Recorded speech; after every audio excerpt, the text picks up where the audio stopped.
Coronation special. Coronation seating ping pong. The Mail Online, with an article by Rebecca English, tells us Harry and Harry's wife delayed replying to Coronation invite until they knew where they were going to sit, leading to weeks of transatlantic ping pong before the Duchess of Sussex eventually declined. If this is accurate, this is demonstrative of the sense of entitlement of Harry's wife, saying, "I want to be sat here."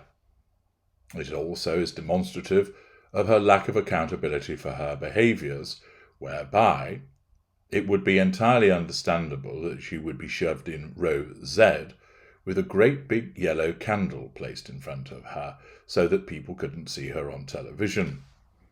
Of course,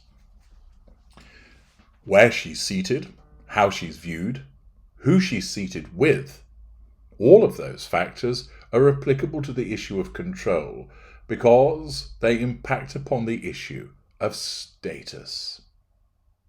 Being seen, being at the front, being sat with people that are deemed to be painted white, supporters, coterie members, although, of course, they're in very short supply within the royal family, possibly Eugenie might be one of them. But if, for example, she was flanked by the steely-eyed dealer of shielding, Sophie, Duchess of Edinburgh, and on the other side, no-nonsense Mike Tyndall, that would be problematic for Harry's wife, and if behind she had Johnny Thompson keeping an eye on matters, then of course she would be hemmed in, not spoken to, frozen out. And naturally, the issue of seating is such that when the invitation arrived, it causes that issue to come up on the radar, along with the associated personalities. And immediately, Harry's wife's narcissism would have deemed all of this as a threat to control. Where are they going to sit us, Harry? Who is going to be near us? Will there be a candle blocking me out? Naturally, when you're invited to something, your first thought is, "Ooh, where will I be sat?" Of course, a non-narcissist would be, "Ooh, brilliant, a wedding. Really looking forward to that." And of course, people do have preferences as to who they might be sat with. For instance, they don't want to be sat next to great Aunt Alice because she smells of piss and cabbage. But most individuals, recognising boundaries, not acting with a sense of entitlement, showing accountability for their behaviours, acting with emotional empathy, don't dictate to people, "Oh, I want to be sat here," or "Don't sit me with this person." In some instances, in order to ensure a smooth running of the event, they might politely approach the organiser and say, "Just thought you should let you know that if you were planning on inviting X, we'd actually split up. So you might want to reconsider doing that, or if you still want to invite them, and I understand because it's your event and not mine, I'd ask that you didn't seat me next to that person." It's put as a request. But you know that with Harry's wife, she would demand to know where they would be sitting. She would demand to know who would be around, and she'd want to dictate terms as to where she would be sitting herself.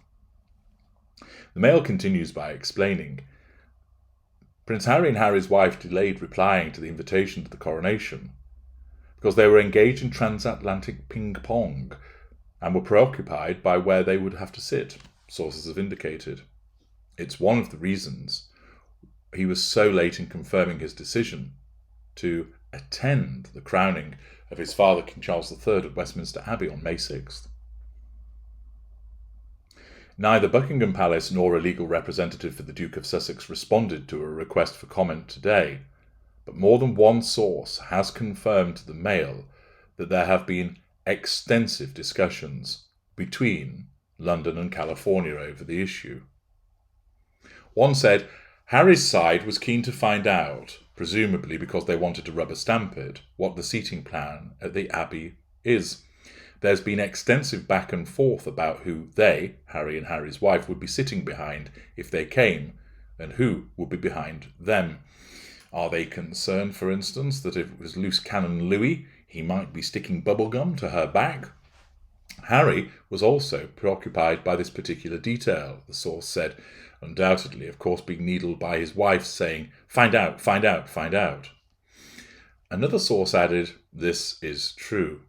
There has been a lot of questions on detail for the Abbey." Publications with links to the Sussexes have suggested that Harry had a list of questions for the palace about what would happen if he attended and wanted certain assurances, but didn't detail what they might be.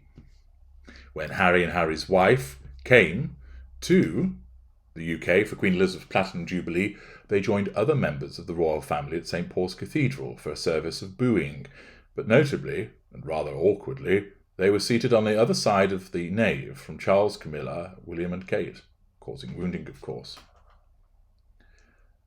The Duke and Duchess have been shunted away from the main seats as their rift with the royal family has grown, also causing wounding.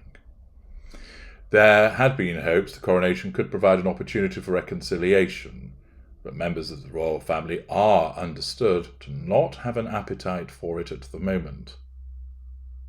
One source told the Daily Express the royal family are focused on planning for the historic occasion and have no appetite or time at this stage to think about reconciliation.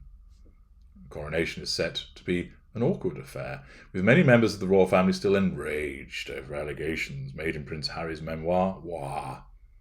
It's been reported that his brother William has no plans to speak to him, and that other royals also plan to offer only the most basic of greetings. What might that be? A slap around the ginger chops, a flicking of the V, a swift kick to the bollocks?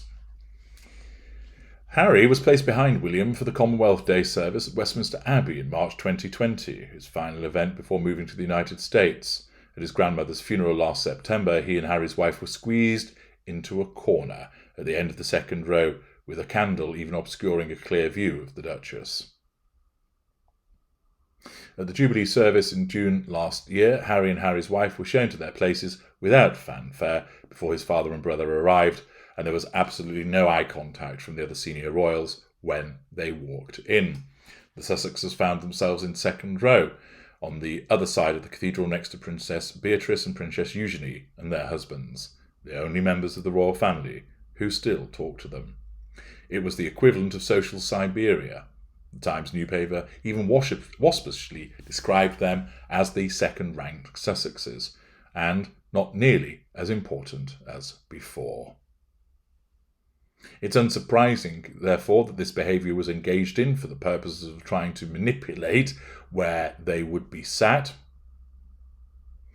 that they form of seating links to the assertion of control, of course, and that Harry's wife would interfere in this process, wanting yet more assurances and attempting to tell people where to sit. Guests don't get to pick their seat. Guests don't negotiate the terms. Essentially, they ought to consider themselves as lucky to be invited. But of course, Harry's wife thinks the day is all about her and not about anybody else. And the fact is, once again, it's all about Harry's wife. She wouldn't want to be sat behind William and Kate because that would wound her.